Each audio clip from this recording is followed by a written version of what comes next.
mês de maio é moldados em tempos de escassez. Esse é o tema que a gente vai trabalhar durante todos os domingos do mês de maio. Moldados em tempos de escassez. Eu quero que você abra a sua Bíblia em Deuteronômio, capítulo 8.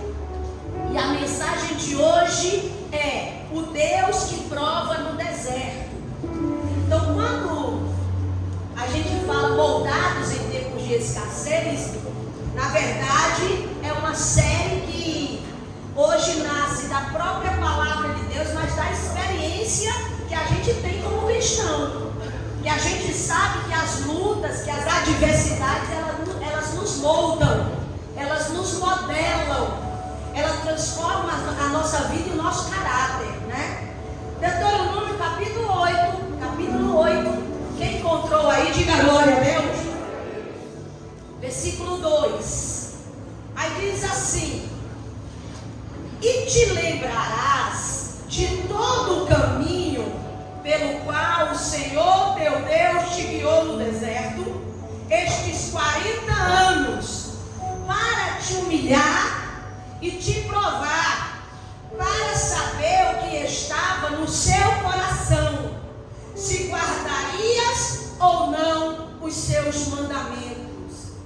E te humilhou, e te deixou ter fome, e te sustentou com o maná, que tu não conhecias, nem teus pais o conheciam, para te dar a entender que não só de pão o homem viverá, mas de toda a palavra que sai da boca de Deus. Amém, graças a Deus. Pode celebrar o Senhor com as suas palmas. A própria natureza das coisas, ela ensina muito para nós como é que Deus trabalha na vida espiritual dos seus servos. Nós podemos dar um exemplo de quando o ser humano nasce. Quando o ser humano nasce, ele não fala ainda, ele não anda, não corre, não se alimenta sozinho, não se troca sozinho, não vai no banheiro sozinho. Mas aquela criança, ela é cuidada pelos seus pais. E então ela vai crescendo e ela vai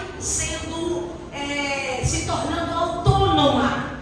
E ela, na medida que ela vai se tornando autônoma, que aprende a andar, aprende a falar, aprende a ir no banheiro sozinho, ela vai fazendo algumas coisas que são exageradas, que não é correta.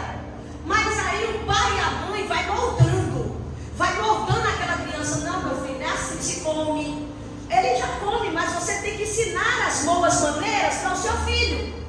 Ele já vai no banheiro, mas você precisa ensinar como é que se limpa realmente. Então, o pai, ele vai juntamente com a mãe, esse é um trabalho familiar, ele vai moldando aquele filho, até que aquele filho cresça e seja uma pessoa educada, de bom caráter, e que venha a ser uma pessoa que vai cooperar para o benefício dessa sociedade. No mundo espiritual não é diferente. Nós nascemos em Cristo Jesus. Agora nós somos de Deus. Nós estamos na igreja. Mas não quer dizer que porque a gente já chegou na igreja, que aceitou Jesus, que a gente já sabe tudo. A gente está em Cristo, mas tem muita coisa na nossa vida que vai precisar ser modelada, ser moldada. E o Deus que nós servimos, que é o nosso Pai, Ele para nós é Pai e é mãe também, para falar a verdade. Ele vai usando ferramentas, estratégias para nos moldar, para nos fazer conforme o caráter de Cristo Jesus. E em várias situações da nossa vida, Ele nos molda. Enquanto a gente está aqui na igreja, ouvindo uma palavra, Deus pode estar nos moldando. Enquanto a gente está no nosso trabalho e ouvindo algumas pessoas conversando, Deus pode despertar algo no nosso coração e ali Ele pode estar nos moldando. Mas Ele também pode nos moldar através dos problemas. Ele também pode nos moldar através das adversidades. E é disso que eu quero falar com vocês hoje. Um Deus que prova no deserto. Esse texto que a gente leu é um texto emblemático, é um texto que muitos pastores correm de falar. Ah não, esse é um texto difícil, é um texto pesado. Não, a gente tem que encarar o texto e explicar e mostrar para as pessoas a verdade da palavra de Deus e o que de fato ela quer dizer. Aqui no versículo 2, o Senhor começa usando ali Moisés, que na verdade é Moisés que está falando com aquele povo, com aquela congregação, e ele diz: e te lembrarás de todo o caminho pelo qual o Senhor teu Deus te guiou no deserto esses 40 anos. A primeira premissa é essa.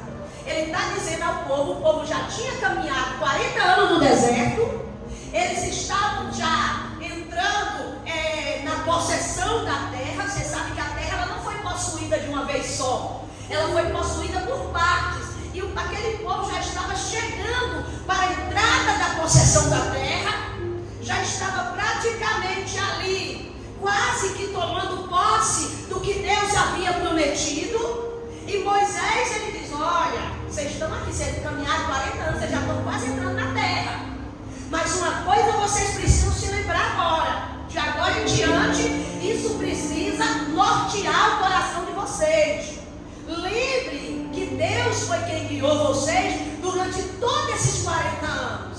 Lembre que foi Deus que conduziu, ou seja, o deserto foi uma ferramenta de Deus. Não foi um acidente, não foi uma situação que Deus não havia planejado, que ali fugiu do controle de Deus, porque nada foge do controle de Deus. Foi uma ferramenta, porque Deus queria trabalhar na vida daquele povo. Eles não estavam preparados para sair do Egito e ir direto para a terra que Deus tinha que dar, que Deus já tinha prometido que daria. Então Deus vai moldando eles, modelando eles. Mas o Senhor, mesmo permitindo que eles estivessem no deserto, Deus estava com eles lá. Deus guiou eles, conduziu eles. Tanto é que a Bíblia diz que de dia o Senhor ia com eles através de uma coluna de nuvem, porque o sol do deserto é escaldante. Eles certamente morreriam com insolação, não suportariam. Então Deus estava ali no meio deles, através da coluna de nuvem. E de noite ali Deus também estava, através da coluna de fogo. Deus conduziu. O deserto não foi, meu irmão, algo assim improvisado. Tinha que acontecer. Às vezes tem adversidades na nossa vida, tem desertos, tem problemas que quando a gente está nele a gente não gosta. Meu Deus, eu não aguento mais, me tira dessa prova, me tira desse deserto, muda a minha vida. Claro, quando a gente está nele a gente não gosta, mas Deus está nos moldando, Deus está nos aperfeiçoando, Deus está tirando de nós coisas que vai precisar realmente ser tiradas, para que nós possamos entrar na terra que Ele disse que nos daria. Tem coisas na sua vida que ao longo do seu caminho, que ao longo da sua jornada, você vai ter que se desapegar, você vai ter que jogar fora, porque são consideradas bagagens inapropriadas, bagagens inúteis, que não servem. Agora mesmo choveu bastante esses 3 dias, e aí a gente sabe que na época de chuva, na época que, apesar de que nós estamos aqui no Nordeste, e mesmo na época de chuva não é tão frio assim, mas na época de chuva bate um friozinho maior, e aí a gente vai e pega uma roupa um pouco mais quentinha. Só que se eu for para uma praia, por mais uma pessoa recatada, uma pessoa que não gosta de expor que eu sou, eu não vou com blazer, eu não vou com vestido social, porque não, essa bagagem não é para isso. Então eu quero te dizer nessa manhã que tem bagagem que você está carregando que é desnecessária, não vai servir para você. Você foi chamado para Deus de verdade. Lance fora aquilo que não servirá. Era isso que Deus estava fazendo na vida daquele povo. Ele guiou. Não é que Deus não foi com eles. Ele guiou, ele estava ali junto, trabalhando. Mas ele tinha que fazer o povo passar pelaquilo. Para quê? Para que aquele povo pudesse jogar as bagagens erradas fora. Porque como era que ia entrar cheia de mala suja, de idolatria, de erro, na promessa? Então Deus tinha que trabalhar mesmo, de murmurações. Quantas vezes aquele povo murmurou, gente? E infelizmente nós estamos hoje simplesmente replicando o que aquele povo fez. Vem a prova, a gente murmura, a gente reclama, a gente fica, cadê Deus? O Senhor não disse, ainda quer usar a palavra de Deus contra o próprio Deus. Como que se faz isso? Ah, mas o Senhor não disse isso? Calma, calma, que não é bem por aí não. Muita calma nessa hora. O Senhor permitiu, porque o deserto foi ferramenta de Deus para forjar o caráter deles, para fazer eles, para ver quem era quem. Então a primeira coisa que eu quero que você entenda, tem coisas que Deus vai permitir você passar. Não adianta ficar por aí, alguém me diz, ah não, você vai passar por isso que agora você é evangélico, você vai passar por muitas coisas, mas Deus estará com você em todas elas. Você pode passar pelos desertos da vida, pelas escassezes, pela escassez da vida. Você pode passar por vários obstáculos, problemas que naquele exato momento você pode pensar, isso aqui não tem solução, isso aqui não tem saída, isso aqui não tem jeito. Mas aparecerá uma luz no fim do túnel, porque naquela jornada tem um que é maior do que todos e ele está do seu lado. Então não tenha medo dos desertos. Deserto não mata crente. Eu sei que essas frases assim já são bem utilizadas, mas é a verdade. Deserto não mata crente. Deserto não destrói o verdadeiro filho de Deus. Deserto não acaba com a fé de alguém que tem uma fé genuína. Até Jesus foi para o deserto. Lá em Mateus 4, Jesus tinha, meu irmão, 40 dias orando e jejuando. Para que mais consagrado do que isso? 100% Deus e 100% homem. E na sua parte humana, ele não pecou em nenhum momento, mas ele foi tentado em tudo, em cada detalhe, nas emoções Jesus foi tentado. Só para você ter uma ideia. Aí lá em Mateus 4, Jesus foi levado pelo Espírito de Deus, viu? Foi pelo Espírito de Deus ao deserto, para ser tentado pelo diabo. Aí chega lá no deserto, Satanás olha e diz, se tu és filho de Deus, porque a grande verdade é que o inferno não quer que o crente tenha uma identidade no reino. Não quer, a sua identidade espiritual amedronta Satanás. Por isso que ele questionou a identidade de Jesus. Se tu és filho de Deus, transforma essas pedras em pães. Irmãos, nós não provamos quem somos pelo que fazemos ou deixamos de fazer. Nós provamos quem somos porque estamos em Deus, porque Jesus nos chamou e hoje nós estamos aos pés da cruz.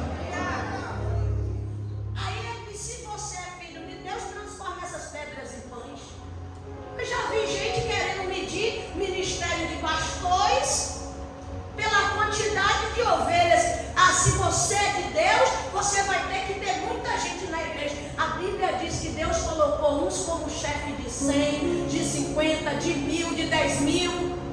Se todo mundo tem que ser pastor de 10 mil, quem que vai ser pastor de uma igreja de bairro, por exemplo? Então você não pode medir a comunhão que alguém tem com Deus pelo aparente sucesso que as coisas acontecem na vida. Irmãos, se Jesus foi provado dessa maneira, Satanás quis questionar a identidade dele pelo que ele iria fazer. Se você é filho de Deus, transforme essas pedras em pães. Se você tiver sucesso aí nesse milagre, se você fizer esse milagre, então você é filho de Deus. Jesus caiu naquela cilada? Não, meu amigo, eu sou filho de Deus. Eu não preciso te provar nada. Eu não preciso provar a minha identidade. Se eu for lá na minha mãe, eu sou juazeirense da Gema, chegar lá na minha mãe, ela não vai pedir que eu prove a ela que eu sou filha dela. Ela sabe que eu sou filha dela. Ninguém, irmãos, que realmente está em Deus precisa ficar preocupado em provar nada para as pessoas. Ah, mas não prova, não precisa provar nada para ninguém. Viva a sua vida com o Senhor, viva plantado na palavra. A sua vida com Deus vai ser reverencial para muita gente, mas você não vai fazer nada para estar provando para os outros. Eu estou pouco me lixando porque os outros vão achar do meu ministério. Ah, porque a pastora... Não, eu sei que tem gente que aprova, porque é o bom testemunho que a gente dá, isso é válido, isso é importante, mas eu não vou ficar conduzindo o meu ministério. Ah, peraí, porque os outros têm que achar que é bom, porque os outros têm que achar que o meu ministério é assim assado. Não, se tu és filho de Deus, tu não precisa provar nada para ninguém, porque a revelação de Satanás é: se tu é filho de Deus, você tem que fazer alguma coisa para mostrar, você tem que fazer milagre, você tem que provar de alguma maneira, querendo questionar o que você realmente crê. Porque na verdade o que mais pega aí, você crê que você é filho de Deus? Quem aqui crê que é filho de Deus? Diga glória a Deus. Não importa se os milagres não estão acontecendo na minha vida nesse momento, não importa se a resposta ainda não veio, isso não muda o fato. Eu tenho a certeza, eu tenho a convicção, eu sou uma genuína filha de Deus e acabou. O momento não define quem você é. Você pode estar num momento difícil, não é? Você pode estar num momento de escassez, mas isso define se você é filho de Deus ou não? Claro que não, obviamente não. Então, irmãos, aquele deserto foi necessário para o povo de Israel, até para o próprio Jesus, para mostrar para a gente que é possível viver pela palavra de Deus, dizer não a Satanás. Então, primeira coisa, o deserto não foi acidental, foi uma ferramenta de Deus para moldar aquele povo. Segundo, o deserto revela o que está dentro de nós.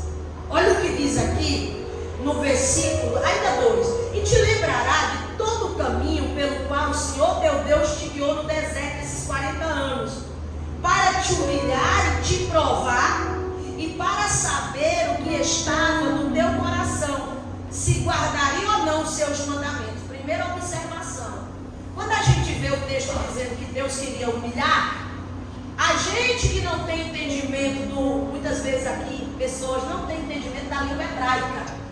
Humilhar, Deus queria envergonhar as pessoas, rebaixar, botar as pessoas lá embaixo, envergonhá-las. O termo humilhar no hebraico não significa rebaixar, envergonhar, não significa jogar lá embaixo, tirar a dignidade. É um termo que vem do original aná, que significa trazer quebrantamento e humildade. Não é rebaixar no sentido de tirar toda a honradez da pessoa. Não é rebaixar no sentido de tirar a dignidade. Não é humilhar no sentido de tirar a dignidade. É humilhar. A palavra hebraica significa isso: quebrantar, tornar humilde.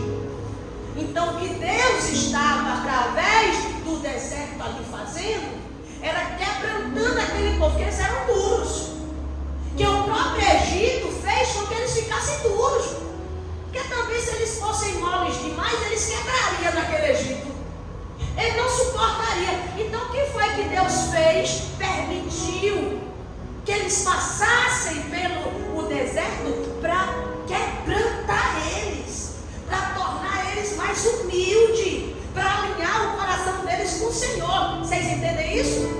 E não só isso, irmão, não só isso, mas o deserto, como eu disse, revela o que está dentro de nós. É para humilhar, né? E para que mais? Para provar e para saber o que está no teu coração. Não era Deus que ia saber, não, porque na verdade Deus já sabe. Deus já sabe tudo que está no nosso coração.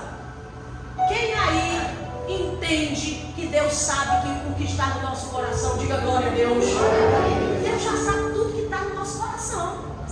Mas na verdade, para quem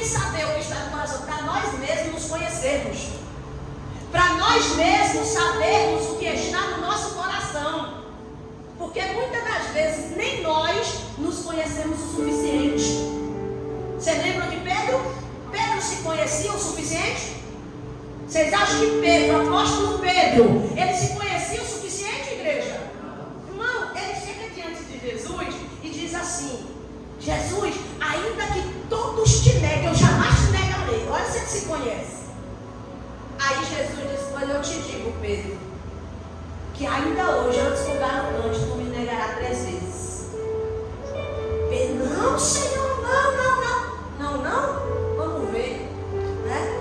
Aí veio, Jesus foi pego, levado pelos soldados romanos. Aí chega lá uma serva e diz: esse aí é um deles. Não sou eu, não faço parte desse grupo.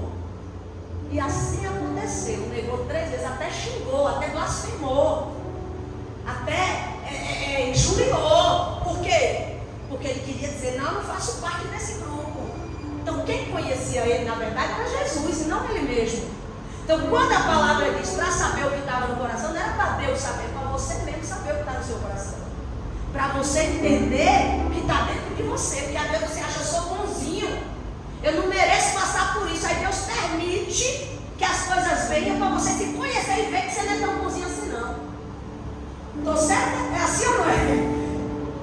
Eu vejo, já falei com vocês, já passei por coisas, Deus me mostrando: está vendo que você não é essa santinha que você acha? Que a vontade que vem não é essa vontade boa, que é a vontade correta de coisa santa. Então Deus permite sim a gente passar por coisas para a gente ver o que está no nosso coração. Você está numa luta tremenda, passando problema financeiro, aí vem alguém e manda um pix de 10 mil reais enganado para a sua conta. E aí? Não, e o pior, sua conta é uma conta que não é pelo WhatsApp, pelo número do WhatsApp, nem de celular. Aí tem lá o número do CPF, que a pessoa nunca nem vai saber quem você é direito. Só tem seu nome lá, mas ela não consegue entrar em contato com você, não sabe quem você é. O máximo que ela pode fazer é chegar lá, abrir um boletim de ocorrência, mas ela não consegue entrar diretamente com você. E talvez até a justiça não consiga te encontrar com tanta facilidade assim. Aí vem 10 mil reais na sua conta, você precisando. E aí, me diga, tem gente que diz assim: hoje foi Deus, foi bênção de Deus. Eita, isso é que é milagre, rapaz. Aí foi resposta de oração. Não, foi Deus querendo provar quem você é. Porque eu posso estar na luta que for. Se entrou dinheiro na minha conta que não é meu, eu tenho que ter consciência. Meu Deus, essa pessoa, isso aqui pode ser o dinheiro que essa pessoa vai pagar as contas dela, vai alimentar os filhos dela. Como é que eu vou ficar com esse dinheiro sem nenhum peso na minha consciência? Uma vez estava eu e o pastor num caixa eletrônico assim, de rua. Não sei se foi ali, antigamente tinha um bom preço ali naquela região perto da Carlos Gomes, um bom preço assim que atravessava, não sei o nome daquela rua ali, acho que foi por ali. E aí tinha uns caixas assim, encostados no bom preço, não era dentro não, mas era encostado. Meu irmão, saiu uma pessoa lá, acho que tentou tirar o dinheiro e não conseguiu. Só que depois que a pessoa saiu, salário mínimo todo, salário inteiro. Você lembra, filho, dessa? Muitos anos. A gente ficou doido atrás. Meu Deus do céu, foi atrás, tentando achar e tal. E a gente, se eu não me engano, a gente até deu um aviso lá: olha, se aparecer alguém procurando por um valor, deixamos nosso telefone lá para procurar, porque a gente também não ia deixar lá, senão eles iam embolsar. Mas pode procurar a gente. E aí até hoje nunca procuraram. Nesse caso eu posso dizer que foi bênção, porque eu deixei a gente deixou lá o número do celular, tudo. Não pegou de vez, escondeu, você entende o que eu quero dizer? Ai, é bênção. Não, tem que ter consciência. Isso aqui pode ser o pagamento da energia da casa dessa pessoa, da água e as compras que ela vai fazer no mês. E se fosse eu, toda vez que acontecer algo assim, você tem que se colocar na posição da pessoa. Se fosse comigo, se isso acontecesse comigo, o que era que eu gostaria que alguém fizesse? Eu não gostaria que alguém devolvesse? Irmão, outro dia aconteceu comigo isso. Eu peguei e estava pagando naquela fase. Você lembra que a gente estava pagando quase 10 mil reais de cartão aqui da igreja, que a gente construiu na igreja e tal? Eu comprei no cartão um bocado de coisa para a construção da igreja. E a gente pagando quase 10 mil reais de cartão. Aí eu botava na conta de minha cunhada, que o cartão era dela. Ela botou na mão da gente o cartão com limite altíssimo para a gente ajudar aqui a construir a igreja. Mas aí quando chegava o dia de pagar, a gente tinha que botar o dinheiro, né? Aí eu fui botar na conta, fazer o Pix para a conta de minha cunhada. Irmão, quando eu faço o Pix para a conta de minha cunhada, valor alto. Não foi para outra pessoa? Mesmo nome, só que outra pessoa. Rapaz, meu Deus do céu, misericórdia, Jesus. Senhor, e agora? Eu vacilei. Na pressa, querendo fazer logo, não observei direito o nome. O nome da minha cunhada é Rosana. Mas lá no histórico tinha umas 3 Rosana. E aí eu peguei e botei para outra. Não sei se foi alguma pessoa de... Eu nem sei. Até hoje eu nem sei quem é essa criatura. Não sei. Parece que foi assim. Parece que foi um Uber que eu peguei. E ele me deu o número de alguém lá para eu passar o valor. Foi essa Rosana. Aí eu botei o valor na conta dela. Tinha um número lá. Eu disse, meu Deus, tenho que ligar agora. E não podia nem demorar, porque era naquele dia que tinha que pagar o cartão. E eu mandando mensagem e ela nada. Eu disse, rapaz, essa mulher, Senhor. E ela nada de responder. Eu peguei e liguei. Quando eu liguei, ela disse, espera aí que eu estou aqui numa reunião, não posso te atender agora não. Mas já vi aqui na mensagem, não se preocupe, que assim que eu tiver um tempo eu vou fazer o estorno do Pix. Ai, eu disse, oh, Jesus, obrigada, Senhor. Eu não ia ter aquele dinheiro de outra forma. Já veio na luta para a gente pagar.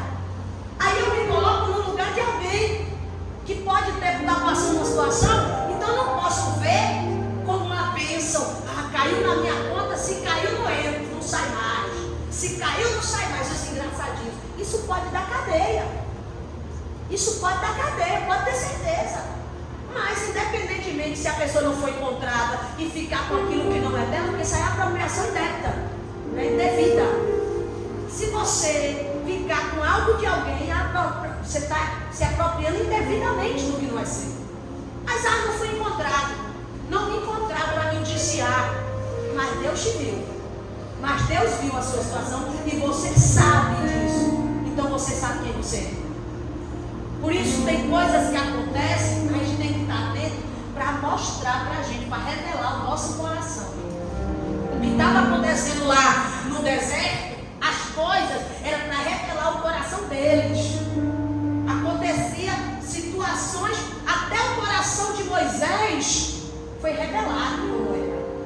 Deus disse, Moisés, na segunda vez, na primeira Deus disse, bate na rocha. Na segunda vez Deus disse, fala com a rocha. Você tem que estar atento à ordem de Deus. Uma hora Deus disse, bate, outra hora Deus disse, fala com a rocha. Ele tinha que estar atento, porque ele estava chateado com o povo, cobrando dele. O que foi que ele fez? Ele começou a ferir a rocha, bater na rocha. Deus deixou, mas o coração dele foi revelado. Deus deixou temporariamente. Deixou 1 ano, 2, 3, sei lá quanto tempo. Aí quando chegou perto do dia de entrar na terra prometida, Deus disse, você não vai entrar não. Deus, você não vai entrar não, porque naquele dia, você lembra naquele dia que eu mandei você falar com a rocha que você bateu? Você não vai entrar na terra prometida. Mas ele tem, eu acredito que Moisés tem melhor do que a terra prometida nesse mundo, né? Moisés está na glória, Moisés está no céu. Isso aí ninguém tirou dele. Isso aí já, ele está lá com o Senhor. Mas aqui na terra ele não usufruiu de coisas Tem coisas que a gente não vai usufruir aqui na terra, sabe por quê? Comportamentos nossos, postura nossa. Você entende? Você está entendendo isso? Silêncio total. Eita, é bom é assim. É bom é assim. Essa é a verdade. Então, o deserto revelou o que havia dentro daquele povo. Não acontece diferente com a gente. O deserto revela. Quando você passa pela luta, aí mostra quem você é. Você está disposto a fazer qualquer coisa só porque você está na luta? Não. Eu não negocio meus princípios porque eu estou na luta. Você lembra que eu falei a vocês? Eu fui tentada nisso. Fui tentada. Querendo fazer a igreja, querendo um terreno para a igreja. Aí chegou alguns anos atrás aí, sei lá, uns 3 anos, 4 anos atrás. Aí chegou uns políticos, chamou meu esposo para fazer uma reunião com a gente. Eu disse, vamos lá. Não devo nada a ninguém, também não tenho nada a perder, nem nada a ganhar. Vamos lá ver o que é. Chamou, vamos. Chegou lá, candidata a deputada, né? Candidata a deputada, oferecendo a gente, né? Foi na verdade o assessor dela, não foi ela diretamente, oferecendo, olha, vou te dar um salário meio, um salário, 2 salários, uma coisa assim, agora eu tô assim meio, não estou lembrando bem, mas vou te dar um valor de tanto, não precisa trabalhar, fica só na igreja. Eu disse, não é assim não. Você vai me dar um salário por quê? Eu posso ganhar um dinheiro se você quiser me dar uma oportunidade, porque eu estava até na época que eu estava fazendo estágio em direito, né? Se você quiser me dar uma oportunidade nesse sentido, de eu trabalhar, fazer alguma coisa, agora você me dá um dinheiro. Eu vou ficar te devendo algo. É verdade ou não é? A pessoa me dá um salário e meio, 2 salários. Não, e outra. Olha, eu vou te dar tanto, só fique lá na igreja, pastoreando sua igreja. E depois, quando a nossa deputada ganhar, a gente vai te dar o terreno, a gente vai lutar para te dar o terreno. Aí foi aí que meu coração balançou, dizendo que ia dar o terreno para a igreja. Eu, ai meu Deus, e agora, Senhor? Aí eu quis, eu não posso mentir, posso? Aí eu quis, eu disse, não, eu quis assim, dentro do meu coração, mas eu não aceitei. Na hora, eu disse, ai, quem sabe, esta pode ser a oportunidade da gente ter o terreno da igreja e construir a igreja e tal. Aí, eu disse, não, sabe de uma? Orar. Aí fui orar, mas ainda assim a vontade era grande de aceitar a proposta. Mas eu conversei com alguns irmãos, alguns jovens, algumas pessoas assim da igreja, e disse, irmãos, eu estou recebendo uma proposta aí, sendo tentada. Me fizeram a proposta de dar um terreno para a igreja. Aí teve uma, que tem gente aqui que estava nessa reunião, teve uma que disse, aceita e depois não faz nada por ela. Eu disse, não é assim, não pode ser dessa forma. Se você aceita uma coisa, você está se comprometendo com alguém. Aí no final das contas, não, está amarrado com Jesus, eu vou rejeitar, Deus vai mover aí, de alguma outra maneira Ele vai nos dar nosso terreno. Eu não posso deixar levar por essas coisas. Pois é, meu irmão. Naquele dia eu percebi que eu não era tão forte quanto achava. Eu não cheguei a ceder. Eu não cheguei a aceitar. Mas não vou mentir para vocês, eu quis aceitar. Eu quis aceitar, só que no final das contas eu botei na balança e eu disse, não é de Deus, não é isso que Deus quer. Deus não quer que eu fique com o rabo preso com ninguém, desculpa a expressão. Eu não vou aceitar. Mas tem coisas que acontecem sim na vida da gente, para a gente ver o que é que está dentro do nosso coração.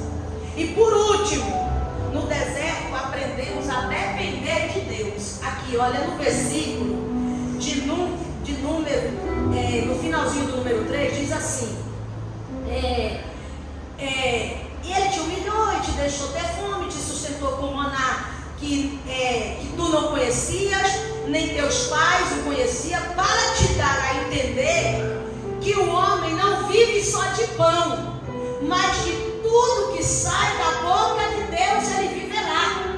Então, o que é que está mostrando esse versículo? Dependência de Deus, porque o maná que Deus mandava era diário, não era um monte de maná para ficar lá sobrando.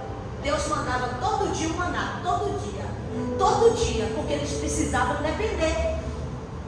Eu já observei que tem vezes que a gente ora, e a gente quer muito certas coisas. Vamos orar, vamos falar da parte financeira mesmo. Não, Deus, eu quero que o Senhor mande uma bênção para sobrar dinheiro, para poder ficar dinheiro sobrando na conta. Aí a bênção vem. Aí você tem o dinheiro para sustentar sua família, sua vida. Sobra até um pouquinho, mas não sobra o quanto você gostaria. Você queria que sobrasse mais. E aí você diz, meu Deus, parece que só vem a conta. Porque Deus está te ensinando algo. Você precisa aprender a depender dele. Ele só vai mandar abundante quando você já estiver dependendo totalmente dele. Aprenda a lição. Quanto mais cedo você aprender a lição, você vai passar para o outro nível, para a glória de Deus. Aprenda a lição. Dependa. Deus não vai mandar um monte de maná. Ele vai mandar o pão de cada dia primeiro, para ver se você depende dele. Lá na frente ele pode mandar abundância, mas agora é o pão de cada dia, porque ele está querendo que você dependa dele. Enquanto você não aprender a depender dele, não passa de nível, não vai ficar em outro nível. Só vem para o sustento, só vem o suficiente. Quem já viveu por isso que eu estou falando aqui? Quem já passou por isso? Meu Deus, lutei, achei que ia sobrar mais, achei que ia dar para poder investir, mas não está dando, porque Deus está dizendo, eu quero fazer você ser dependente de mim. Aprenda rápido essa lição que você vai passar para outro nível. Eles precisavam depender, não é só de como que o homem vive. Aprenda a depender de Deus, aprenda a depender do Senhor. A sua vida tem que ser assim. Você vai ver que você vai crescer muito mais, vai avançar muito mais. Lá na frente você vai ver a glória do Senhor na sua vida. Mas agora não é hora de ficar querendo ver logo Deus agir e trazer abundância. É hora de aprender dependência. Tudo tem a sua fase. Não queira que os processos se acelerem. O grande problema hoje, só para a gente concluir aqui essa mensagem, é porque as pessoas estão querendo acelerar sempre os processos da vida. Casamentos sendo destruídos porque as pessoas querem acelerar processos. Ah, não tem nada não, porque fulano acelerou o processo dele e está dando certo. Vá pelo que a Bíblia ensina e não pelo que fulano fez. Eu estou vendo famílias sendo destruídas, porque ao invés de respeitar as fases, quer acelerar as coisas. Não é assim. Respeite os processos, aprenda, cresça, amadureça em Deus aqui agora. O outro nível, a outra fase virá automaticamente quando você estiver preparado para ir para ela. Eu não sei se você é da era do videogame. Alguém aqui gosta de jogar videogame ou já gostou da vida? Gosta, né? Geralmente videogame ele tem fases. Não é assim? É assim, gente? Quem joga videogame, fases. E aí você vai, joga, tal. E aí tem um desafio grande para passar para outra fase. Se você roubar para passar para outra fase, pegar o desafio final da primeira fase e dar para o seu irmão, passa aí para mim. Quando ele passa para você, você vai para o segundo nível. Quando você chegar lá, você vai ter condições de jogar?